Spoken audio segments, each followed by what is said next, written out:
Welcome or welcome back to my channel. So if you are new here, and my name is Sukhveer, I am a first year student at KMC. So this video is going to about how I scored 97 point. Doesn't remember at all. But still, let's get to the point. The first and foremost thing, 12th guides तो आपने बहुत देखी होंगी.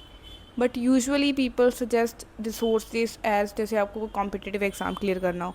People use to refer to all in ones question banks. I am not saying that वो गलत है, but I assure you can score a good decent score, even 97. That I only use NCERT's CBSE official website. उसी पे आपको PYQs मिल जाएंगे, और एक और फ्री वेबसाइट है, उसका भी मैं लिंक दे दूँगी. वहाँ पे आपको हर सेट के PYQs पिछले 5-10 साल के मिल जाएंगे. हर सेट लाइक होता है ना 52-1, हर रीजन में अलग अलग सेट आते हैं उसके. सो वो ओसवाल पब्लिकेशन करके कोई वेबसाइट है, तो आप वहाँ से कर लेना. एंड दिस वीडियो वैसे तो आप हर स्ट्रीम में रेफ़र कर सकते हो, but particularly it's for humanities. I have political science, history and economics. उनके बारे में डिटेल में स्ट्रेटजी की कौन से चैप्टर या किसको कैसे अप्रोच करना है. So if you want this I can make another video, but this video is going to be too general, that how some basic rules that you have to follow to get above 95%. because मेरे हिसाब से 90% even 85% वाले भी उतना ही पढ़ते हैं जितना 95 वाले. बट फिर डिफरेंस कहाँ आ जाता है? We talk about this. The first thing I make differently is the fact sheets. मैं यहाँ पे लिंक कर दूँगी. फैक्ट शीट इज़ समथिंग कि आप पूरे चैप्टर के स्पेशली ह्यूमैनिटी स्टूडेंट, और अगर आप साइंस बैकग्राउंड से तो फार्मूला और जो थोड़ी मोटे कॉन्सेप्ट्स मतलब जो याद रखने वाली चीज़ें हैं वो लिख सकते हो. It is as short as मतलब make it as short as you can. Just use the इतने आपको स्मॉल वर्ड्स यूज़ करने हैं ताकि वो एक पेज में एक पेपर समराइज हो जाए. पॉलिटिकल साइंस की फैक्ट शीट और इवन हिस्ट्री की नीचे टेलीग्राम चैनल है, उस पर मेरी अपलोड होंगी, so you can check that. वैसे मैं यहाँ भी लिंक कर दूँगी. It should look like this, a chapter and the facts, और जो भी आपको डाटा आपको याद रखने में दिक्कत होती है. और ये मैं अभी क्यों बता रही हूँ? इट्स अगस्त चली गई, सितंबर है, तो मोस्टली हाफ ईयरली स्टार्ट हो रहे होंगे. हाफ ईयरली के बाद बनाना चाहो तो तब बना लेना, या अभी रिवीजन कर रहे हो तो अब बना लेना. मैंने बहुत लेट कर दी थी, but it will genuinely help me a lot. मतलब प्री बोर्ड में I score around 88% total, and in boards I scored 97 point something. So it is just the difference is insane. Now the other thing is how to complete a chapter wisely. तो सब कहते हैं first if you like अगर आपको जमा भी भूल चुके first lecture, then running notes. Not like कि आप बहुत ज़्यादा सजा के लिख रहे हो, बिकॉज अब इतना सजा के लिखने का टाइम नहीं है. You just have to make मतलब एंड में आपके पास मटेरियल हो ताकि आपको दोबारा वीडियो पे ना जाना पड़े. That's it, that's the motive of making notes, कि आपको बार बार लेक्चर ना देखना पड़े रिवाइज़ करने के लिए. जो भी लेक्चर में चीज़ें हैं आप अपने नोट्स में लिख लोगे. और ऐसे भी नहीं है कि आप बहुत ज़्यादा लंबे लंबे नोट्स बना रहे हो. मैं शेयर कर दूँगी अपने नोट्स वैसे, बट अभी मेरे पास बहुत ज़्यादा नहीं है. अगर मैं घर गई तो दिवाली के टाइम पे मैं वो साथ जितने भी नोट्स थे मेरे, जितने नोट्स मटेरियल, वो टेलीग्राम पे मिल जाएगा. So stay tune for that. And the other thing is PYQ as I say. आपने हर बंदे से सुना होगा that PYQs is the most important. 80% even 85% of the paper are straight from the PYQ. बस सिर्फ लैंग्वेज चेंज हुई होगी, बाकी आपको PYQ ही मिलेंगे. मतलब आपको पेपर में देख के ना इवन ऑप्शंस भी सेम होते हैं कई बार तो MCQs के कि हाँ. And another thing specially it is for humanity student, answer writing is की. मतलब the difference between 90 to 97% is the answer writing, that how you express. आपको पता है, आपने पढ़ा है, आपको कॉन्सेप्ट आता है, but if you can't explain it तो एग्जामिनर को नहीं पता कि आपको पता है या नहीं. It's your answer sheet that speaks, not your knowledge, कि आप कितना एक्सप्रेस कर पा रहे हो. आंसर राइटिंग पे वैसे तो पूरी एक अलग वीडियो बन सकती है, बट इन शॉर्ट अगर मैं बताऊँ, flow chart is important according to me, in my opinion. जितने भी लोगों से मैंने सुना है कि ह्यूमैनिटीज़ में, बिकॉज स्पेशली अगर हिस्ट्री में 8 मार्क्स का क्वेश्चन होता है, if you just write 8 points, so you can't expect a teacher to give you the 8 marks.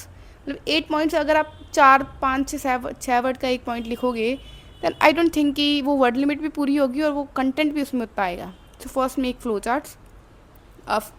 Intro, पहले इंट्रो मतलब the for example the question is about Harappan civilisation और the drainage system.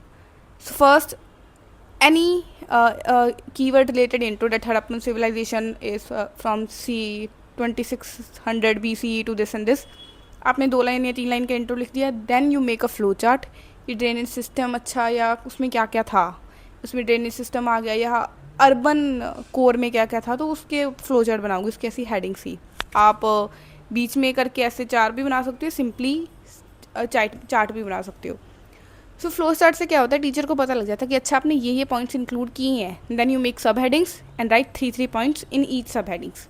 I will show you the demo answer in the screen, you can read it. Okay, so I think you must have an idea that how to write answer.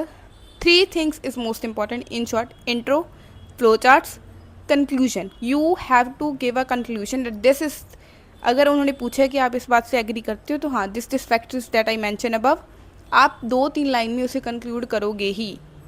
And keywords अगर include कर सको, अगर क्या मतलब अगर आप चाहते हो कि टीचर को ज़्यादा सोचना ना पड़े तो try to implicate the exact keywords that are given in the NCERTs. And the last thing is, don't think too much. If your syllabus is still incomplete, try to complete it with one shots, then notes, then PYQs. Half yearly पे focus करो, then P boards आएंगे. मान लीजिए ये time थोड़ा hectic हो जाता है, लाइक असाइनमेंट्स, फाइल्स, सब वगैरह वगैरह, बट सिलेबस उतना भी ज़्यादा बड़ा नहीं है. If you do it wisely, like make a routine, 1 chapter a day, और इतने चैप्टर्स बचे हैं तो इतने दिन में होने चाहिए. Make a deadline for yourself, give test.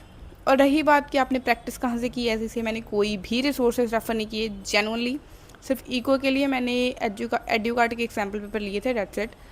और even it may surprise you, but I don't refer to Sandeep Garg for economics as well. And the last thing is, teachers that I refer that may help you. For economics, it's Sunil Pandey or Rajat Arora sir. For history, the very underrated channel Blade Learner. I don't remember the name also, but he teaches just like insane भाई. आप उनके lecture 1 shot attend कर लो, उनकी most important question वाली series attend कर लो. मैं कह रही हूँ हिस्ट्री में उससे बाहर क्वेश्चन आएगा ही नहीं, I will guarantee you. And it's not a sponsor kind of, I genuinely refer to it, और मेरे उन्हीं से ही क्वेश्चन प्रैक्टिस की हुई है. And the third subject I have is political science. इसके लिए मैंने बहुत ज़्यादा किसी को रेफ़र नहीं किया, but I watch Moin sir 1 shot lecture, जो अभी भी ह्यूमैनिटी अड्डा पे पड़े होंगे. अभी वो मे बी चैनल छोड़ के चले गए हैं, but still his lecture is too good. And other subject is English. English के लिए मैंने ज़्यादा कुछ नहीं किया. इंग्लिश के लिए आप कोई भी, I refer to Shipra ma'am. उनकी एक्सप्लेनेशन इज़ जस्ट, मतलब वो आपको पोएम की इतनी गहराई में ले जाएगी कि आपको एक एक वर्ड समझ आएगा. स्पेशली द चैप्टर ही explain on the face of it in a very emotional way, so you can refer to it. और इंग्लिश के भी मैं नोट्स, जो मैंने समरीज वगैरह बनाई थी. And English is a very different story of mine. I score 78 marks out of 100 in 10th board exam, and I scored 78 out of 80 and overall 98 in 12th. So the transition is just insane. और वो कैसे हुआ उसके लिए, if you want I can make another video, but if I conclude this, just make fact sheet, make a good timetable that if your syllabus is incomplete, no आप पहले lecture लोगे, then running notes बनाओगे, and then PYQ Oswal publication की website पे जाके देख लोगे. Just अगर आपको है कि उनकी आंसर की भी दी होती है कि CBSE के ऑफिशियल आंसर की में कौन कौन से पॉइंट्स पे इंक्लूड है और कैसे मार्क्स का डिवीजन हुआ है, तो अब वो देख के आपको पता लग जाएगा. मैं यहाँ रेफ़र भी कर दूँगी कि कैसे मार्क्स का डिवीजन होता है. It's you don't need to make a very hell out of it, you can do it, and I know you are gonna rock your exams. That's it for this video. If you like it, or if you want any other particular subject strategy, then please comment and do subscribe for more. Bye bye.